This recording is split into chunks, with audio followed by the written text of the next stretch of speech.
Эрчим хүчний менежмент.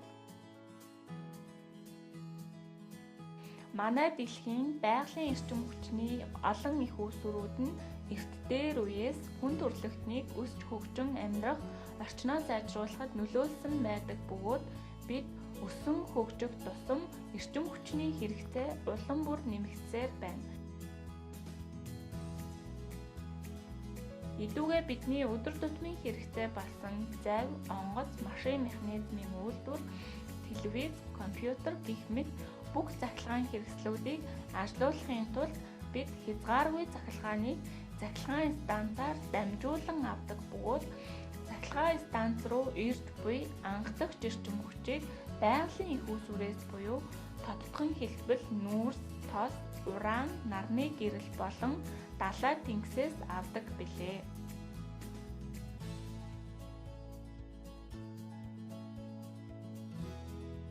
Цахилгааны хэрэглээ нэмэгдэх тусам цахилгаан станцууд нэмэгдэх бөгөөд бидэнд байгалийн анхдагч эрчим хүчний их үүсвэрүүд хэрэг болно.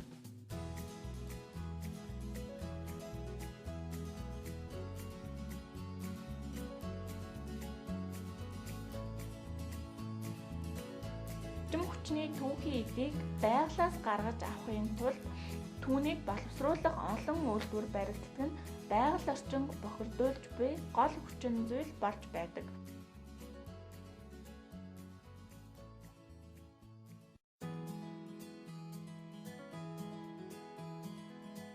Бид үүнийг мэддэг боловч үл таамсралт нь ирээдүйд энэ байгалийн их үүсвэрүүд багасан нэг л өдөр ховордож өндөр өртөгтэй болно гэсэн үг юм.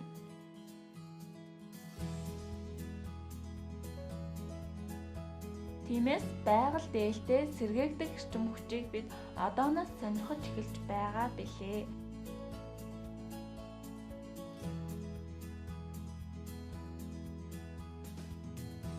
Бид байгаль хот суурин газруудыг бохирдуулдаггүй автомашин болон бусад цахилгаан хэрэгсэл бүтээгдэхүүнийг үйлдвэрлэх болон шинэ амьдралын хэв маягийг үүсгэснээр хүн бүр гариг дэлхийгээ аварч чадна.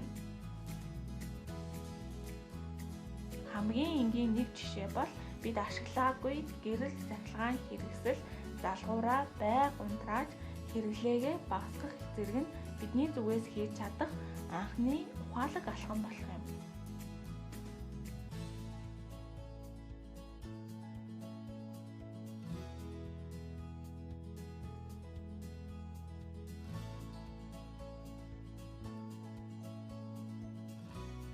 Ашиглаагүй цахилгаан хэрэгслээ залгуураар нь салгах.